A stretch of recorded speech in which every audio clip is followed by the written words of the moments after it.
Back in the day, before technology and dirt, you remember that? Before technology and dirt, we lived in a different world. Things were made to last. You buy products now, sometimes you go to the dollar store and, by the time you're home, you have something to throw away. It's not going to make it. But we were, back in the day, which I know that's what old people say, I just heard it from them. I'm not old. But back in the day, they made things that would last. When they wore down, what we would try to do is we would try to fix it. And if we couldn't fix it, then we would replace it. But we would at least try to buy a part or something to fix it, because part of it wore down. The whole thing didn't wear down, so we would just try to fix it as we went. Today, we have this cool little process called updating for certain products. We couldn't update things. If you were going to update it, that means you bought a new part that went in it or whatever, and that's how you updated it. But today it's different. That we have this thing called updating. If you want a product that can do more or at least perform better, all you have to do is look for that little button that says update, and then you hit that. And then it magically updates for you. It does everything for you. It always amazes me that when you purchase a new phone or a new computer, the first thing you have to do with that new phone or that new computer is update it. It's brand new. Why does it need an update? What's going on? But the first thing you have to do with that new phone or that new computer is you have to update it. You would think that it would be completely updated since it is brand new. I mean, you just bought it, you just brought it home, but you can't use it yet because it needs to be updated. You need to bring this thing up to speed. But that's not the way it works. You have to update things. You would think it wouldn't be that way, but it is. When that new phone was made, it was made with the current programming of the day that it was made. But by the time you got involved with that phone, by the time you got that thing, things had changed. Technology has advanced. These things can do new things. So your phone says, hey, before we can do anything, we need to update. Certain functions are now able to do things they couldn't do before. So you're going to have to hit that update button. That's why the updates are so important for that phone. There's times when I will go to call somebody and it says update. Go ahead and update. I'm like, yeah, but I don't know. I'll tell you what to do. You don't tell me what to do. You're my phone. But apparently my phone is sometimes smarter than me. So it tells me to update. I say no, and then I find out I should have done that, because now I can't do what I want to do. But those updates are extremely important. If you want it to run at its full potential, you would need to keep it updated. It brings the program up to speed with that new phone. That's what the updates do. The illustration of the phone is just so I can get my foot in the door this morning. That's all I'm using that illustration for. I'm actually not talking about a phone. I'm talking about you. I'm talking about me. That's what I want to talk about. Look at our description at the point of salvation. Look at 2 Corinthians chapter 5 and verse 17. Therefore, if anyone is in Christ, he is a new creation. Old things have passed away. Behold, all things have become new.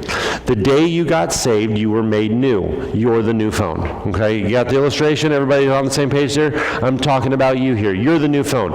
The day you got saved, all things were made new. You were completely transformed. Your very core was changed to be compatible with God. Before you were saved, there was no compatibility because we weren't even part of His family. We had no compatibility with God before salvation. At salvation, we are now compatible with Him. He took out that old sinful nature and He replaced it with a divine nature. We often see salvation as a decision that we made, but we rarely entertain the idea that we are something new. You have been made completely new. We think, oh yeah, I remember when I made that decision for salvation, and we think of that's as deep as we think of salvation. No, you were made completely new. I don't know about you, but when I get something new, I like to test it out. I like to test the waters with that thing. I like to look into it and find out what it's capable of. That's what I do with new things. Sometimes I look into it to the point where, well, that's not new anymore. I've looked too far. I've investigated too long. But that's what I like to do. When I get something, I like to find out what it's capable of. I remember the first time somebody showed me a panoramic picture that they took on their phone. By now it could be old news. Everybody knows what that is, but I remember the first time somebody showed me a panoramic picture on their phone. This picture showed everything in the room, 360 degrees, all in one shot. So you start taking the picture here and you move your phone and you can turn around and come back to there and you see one picture, 360-degree view, all in one shot. I remember the first time I saw one of those things. I remember thinking, man, I wish I had a phone that could do something like that. That is really cool. I wish I had a phone that could do that. And then they informed me that the phone I had could do the same thing. I just did not know that I could have been taking these pictures the whole time. But my phone could do the same thing. I had the ability the entire time. I just hadn't tapped into that ability. I've never investigated that far. I didn't know it could do that. The Christian life is a lot like that. We struggle so often. So often. We see someone living for God and we see how they're making an impact in other people's lives for God. We see what they're doing and then we sit back and say, man, I wish I had a phone that could do that. Man, I wish I could. Look what that person's doing for God. Look at the investment they're making. Man, I wish I had a phone that could do that. Well, did you read the manual for your phone? Your life? Did you read the manual? Check this out. 2 Peter chapter 1 and verse 3. As his divine power has given to us all things that pertain to life and godliness through the knowledge of him who called us by his glory and virtue. If you aren't living the way you wish you were, it's not because you're not equipped to do it. Look at that. He has given us all things that pertain to life and godliness. Everything you need. You are fully equipped to do this. Your life has all the features it needs to do great things for Christ. The problem isn't the phone. It's the lack of updates. That's the problem. You are fully equipped to do all those things. For everything that has to do with life and godliness, you are fully equipped. The problem isn't the phone. The phone's great. God made all things new. The phone is doing great. What you're missing is the updates. You're trying to run on old programming. That's what's going on in our lives. We're trying to run on old programming, and it gets frustrating when we try to live life like this. It gets really frustrating. You eventually start looking at all the time that's been wasted, and you get discouraged. Like, I'm 100 years old now, and look at all the time I wasted. And actually, you're only 30-something, but you're like, yeah, look, I've wasted all this time. What good am I now? It's too late. How can I get started doing something for God now? You get discouraged because of all the time that is gone, and you haven't done something for God. You get so discouraged because of all the wasted time. Or you look at the giants in your life, and they just seem impossible to take down. I just can't get past this. I can't get over this. You become overwhelmed and you can't figure out why you keep going back and doing the things that you wish you could walk away from. Why do I keep doing those things? Why do I keep going back? I know it's wrong. I mean, it's a no-brainer. It's wrong. You shouldn't do the things I'm doing. But I keep going back and I keep revisiting those things. And it gets discouraging. But take a look at this. The old nature isn't what you have. It's not what you have. We think that we're struggling with our old nature. That's what we think we're struggling with, our old nature. And that is why we fail to do what we want to do. We think all the time, I'm struggling with that old man, I'm struggling with that old nature. But look at this. 2 Peter chapter 1 and verse 4. By which have been given to us exceedingly great and precious promises, that through these you may be partakers of the divine nature, having escaped the corruption that is in the world through lust. You really have been made new. At salvation, you have been made completely new. Your old nature was crucified with Christ. You're not battling that old nature. You have been made completely compatible with God at salvation. You're not battling with the old nature because that old nature has died. Now you've been made partakers of the divine nature, that you've been made completely new. You are compatible with God at this point. So what are you battling with?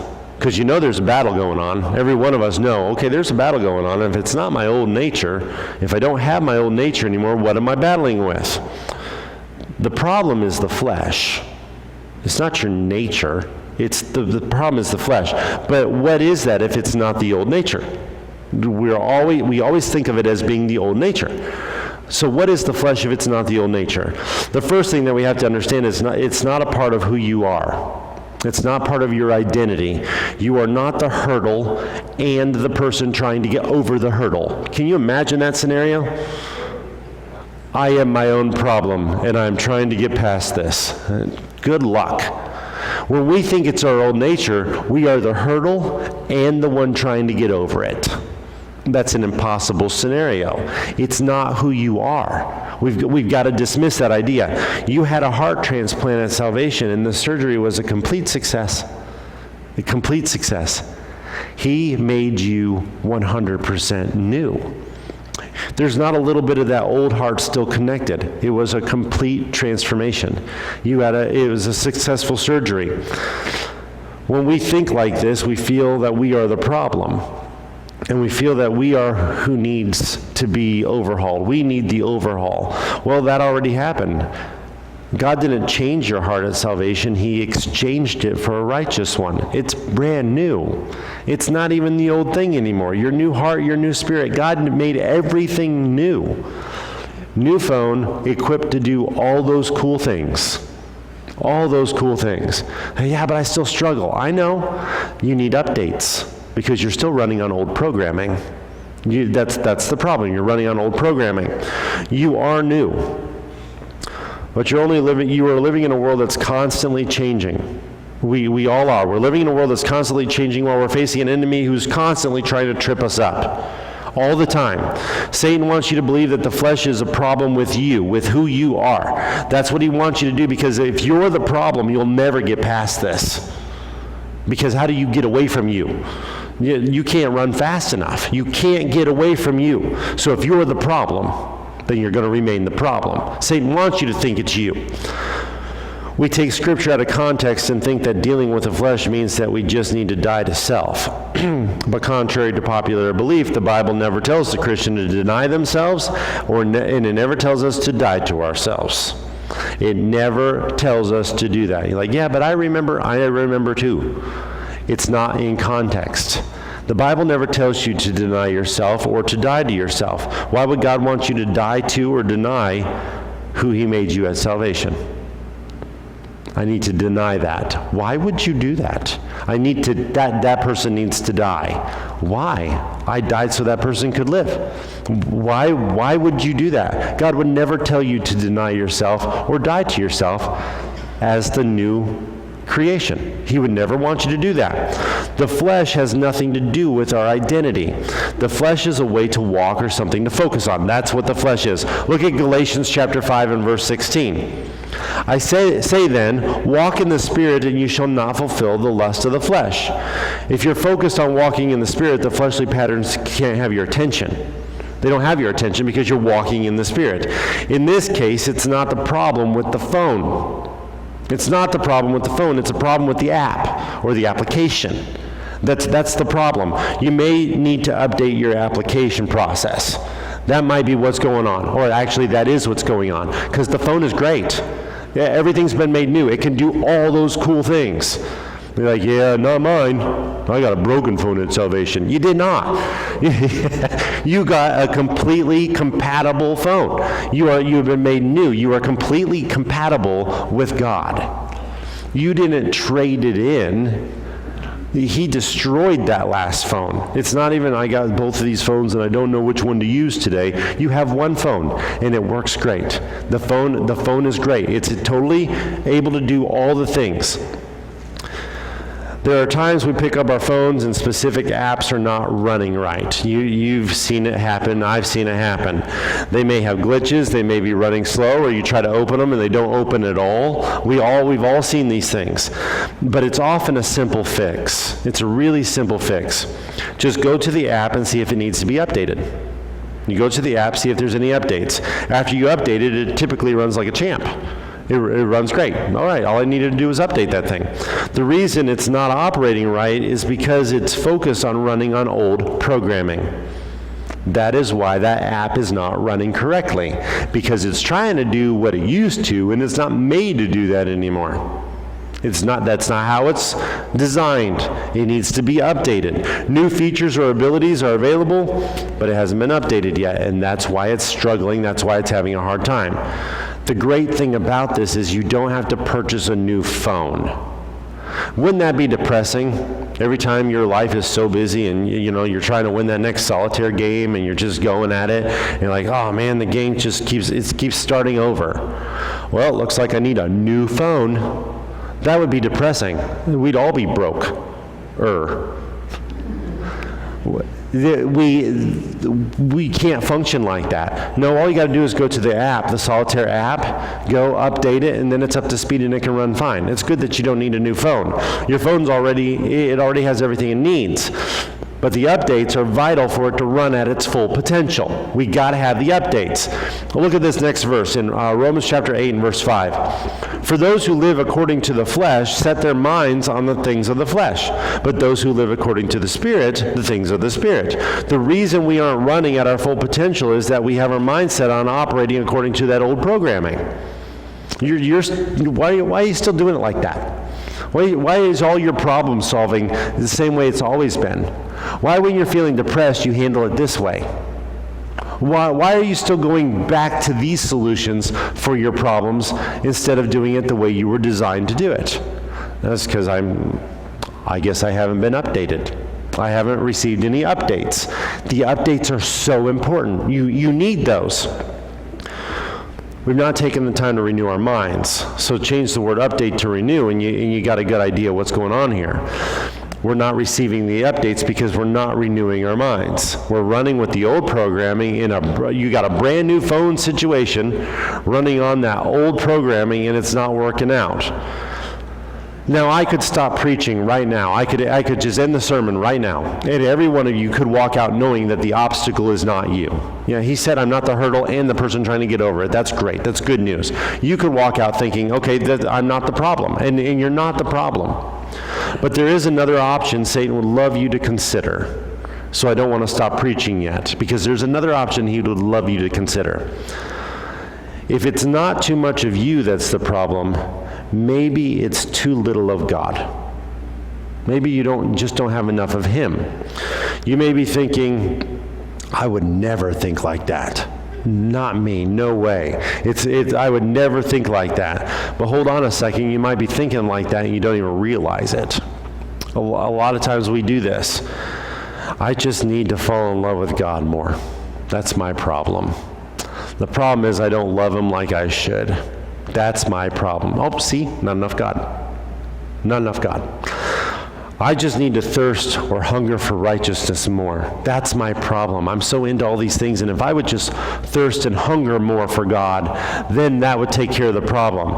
If I could just learn to desire him more and love him more, the struggle would disappear.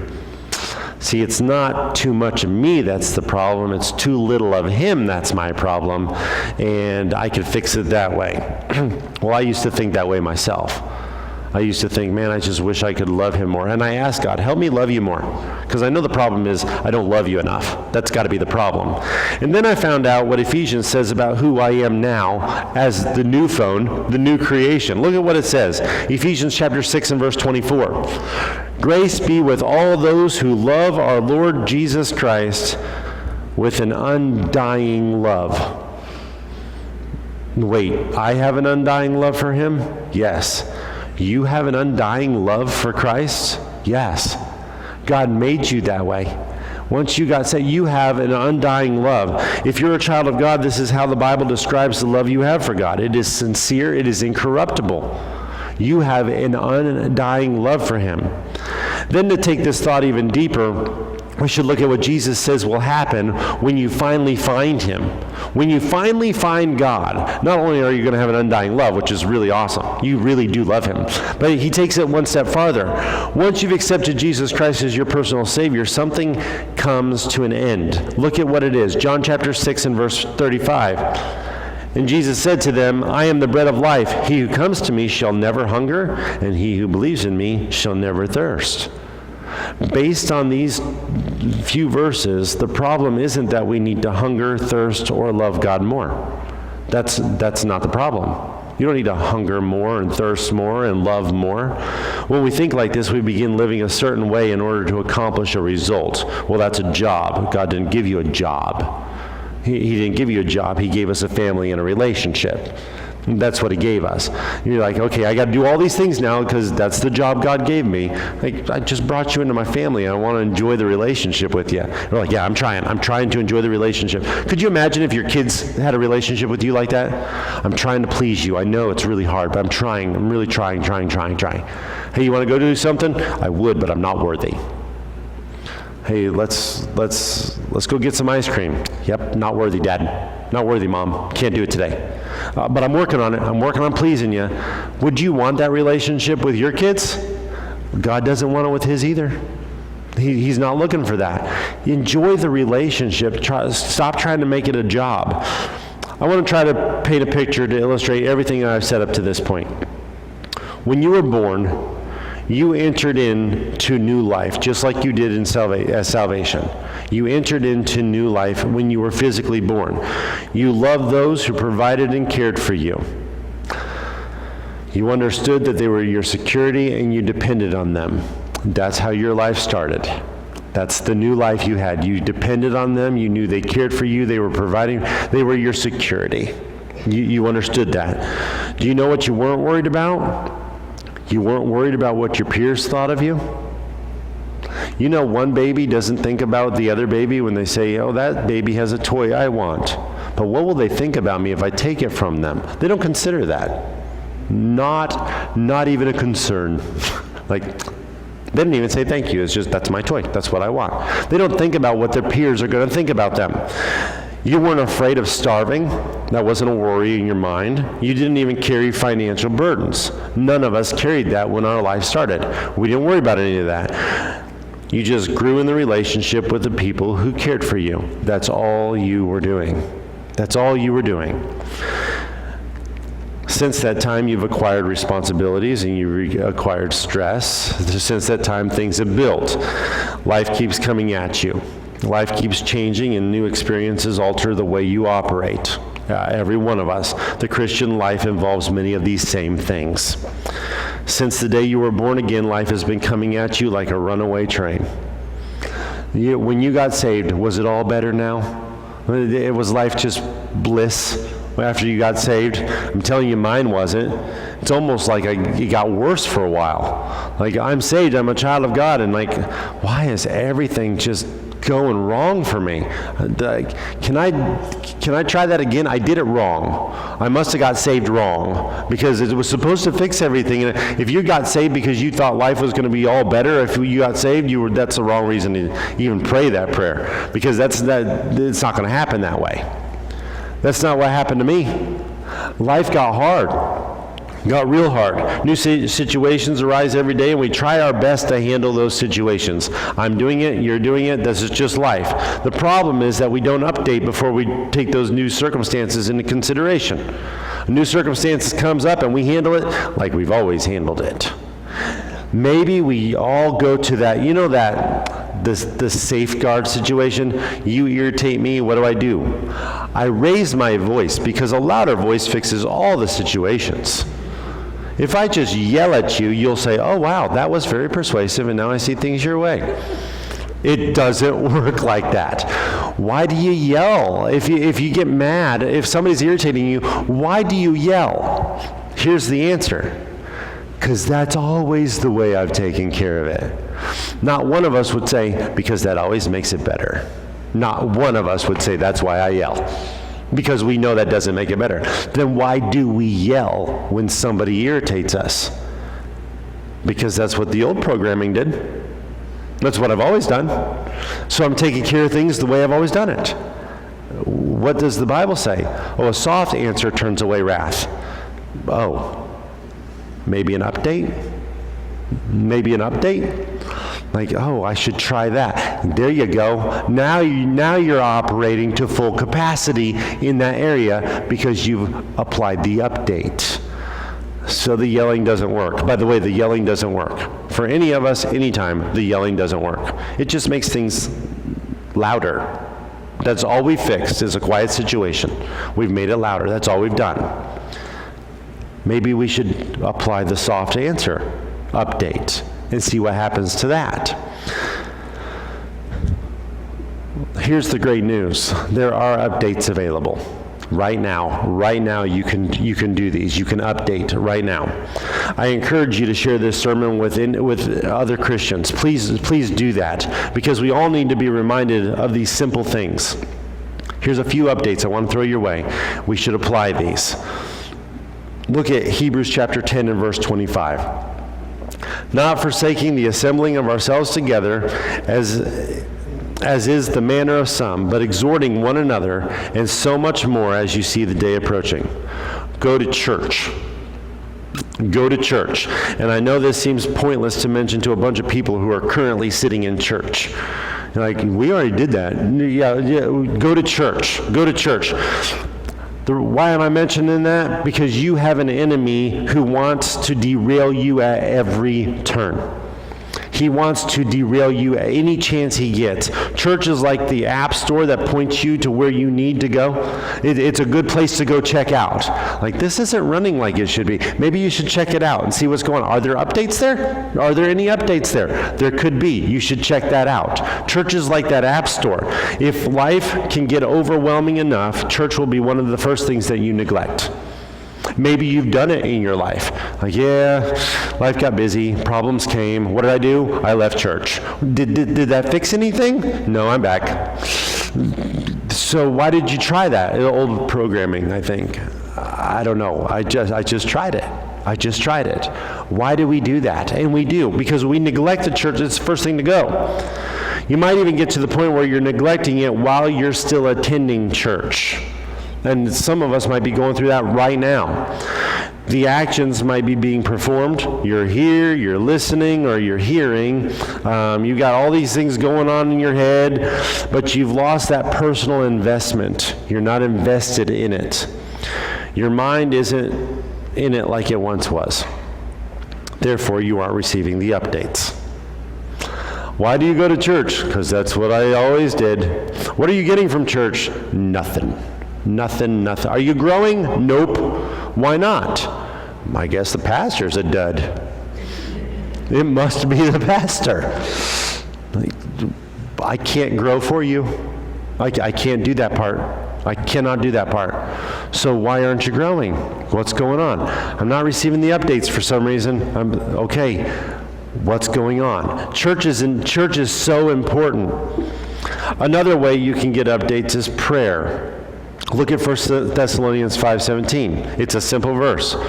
Pray without ceasing. Don't stop. Don't stop. Always be in that mindset where you can talk to God. Where it's an open relationship, open line of communication. You can talk to Him anytime. Always be in that place where you are able to talk with God. It seems extremely simplistic, but it's that feature that you want on your phone. You want this same feature on your phone, so why not use it in your life? This feature allows you to talk to technical support 24/7. That is what prayer is. You can talk to technical support 24/7. That is what this is. And the guy on the other side of the chat isn't just doing his job. He personally cares about you. He loves you. He's invested in you.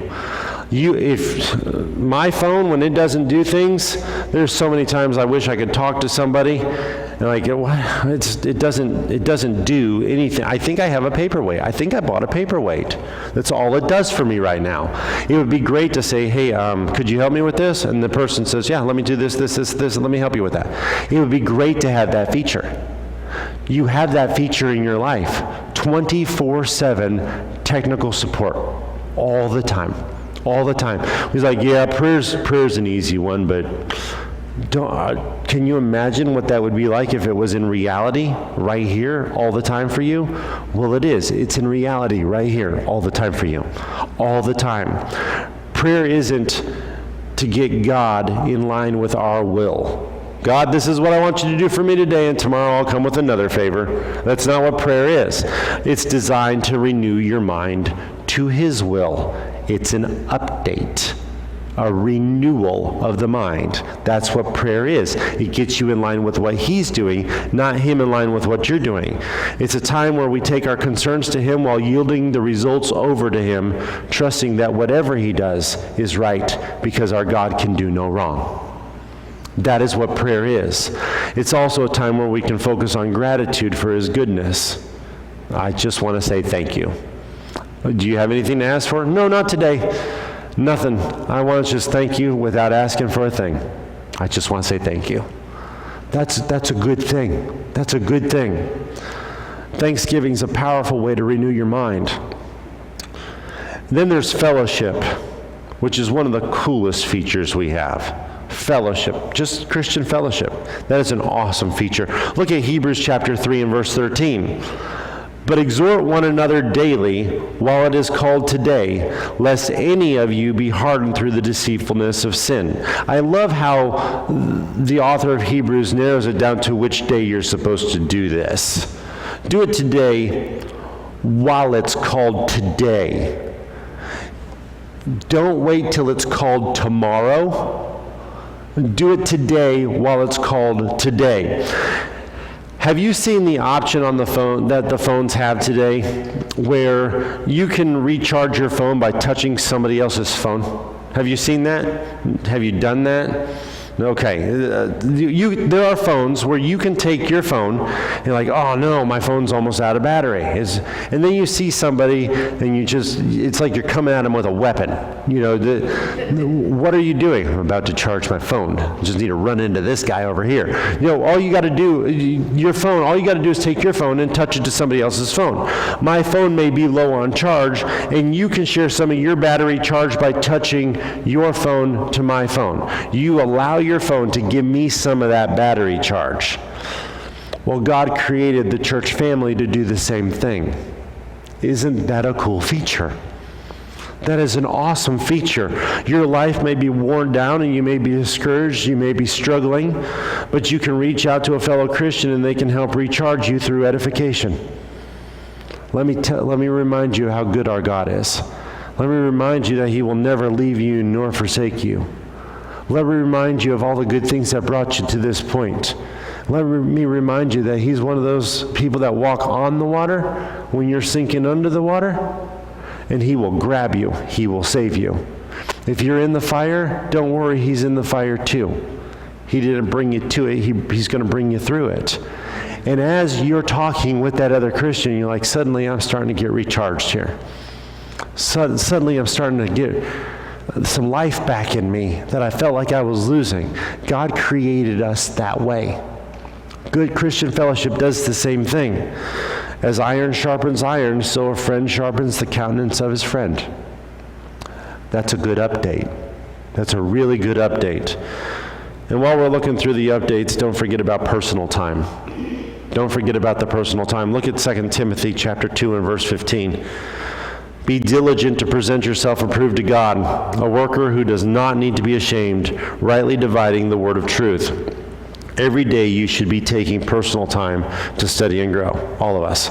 We should be taking some personal time with God. The more familiar you are with the manual, the better you'll know how to operate. That's just how it works. And by the way, I want to make sure I'm clear. The updates are not requirements. You don't have to do that.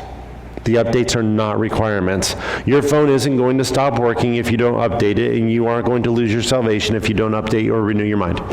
Don't worry. You're still the same creation. Everything's good. You just won't be able to live at that optimal level. That's the problem. You're just not going to be able to function the way you were designed to function. You have all the capabilities. You're just not able to run that way because you're not receiving the updates. You will unnecessarily struggle with things that the updates could have helped you get through. You don't need a new phone, you don't need new salvation, but you are going to struggle in areas that if you would have been updated, you wouldn't have been struggling the same way. All of these updates are available, but there is another button you can push. And it's pushed far too often. There is a button you can push. You do have this option. When you are reminded to update, there will be an alternative path you can take. It's the Remind Me Later button. Everybody seen that? We use that one a lot. Actually, when my phone says, hey, you need an update, I don't even read the update button. I'm looking for the Remind Me Later button. That's just what I do. I don't want that. So often we choose this option in life. I know I'm on the wrong path and I'm not operating right. I understand that. I know I'm on the wrong path. I'm not operating right. I just don't want to stop what I'm doing long enough to do the update. You might be enjoying a sin and you're like, yeah, hey, you need an update. Remind me later. Just remind me later. Hey, let's take some personal time together. Remind me later. Hey, you want to go to church? Let's go to church. Remind me later. We do it all the time. We do it all the time. Please don't hit that button. When it comes to spiritual growth, don't hit that button. I'm about to put an update reminder on the screen here for you. And I'm going to highlight the word that should remind you of the importance of updating every time you see this word. You should be reminded of the update. Here's the update. Romans chapter 12 and verse 2. Do not be conformed to this world, but be transformed by the renewing of your mind. Anybody seen that word? Every time you see that word, remember it's time for an update. Renew. That's why our church has the name it has. That's why it's there. Update your mind. We don't live in ways we don't want to because of who we are. The phone's great. The phone's great. We do the wrong things because we're operating on old programming. We haven't received the update. We didn't allow the update to come in. We kept hitting remind me later. That's all we kept doing. It's time to open it up and look at the updates. The updates are not requirements. Again, you're not going to lose your salvation if you don't take the updates. You're just not going to function. You're not going to have that help that you could have had if you would have taken the updates. That's all. That's all. But if you want to operate in the way you know you should, it's time to update. Every single one of us. It's time to update. We don't have to struggle the way we've always struggled. We don't have to handle things the way we used to handle things. There's a lot of updates out there. They are available right now. So when you walk out, if you see the word on the side of the building, it just says renew, there's an update reminder right there. Update. Every one of us, let's just receive the updates.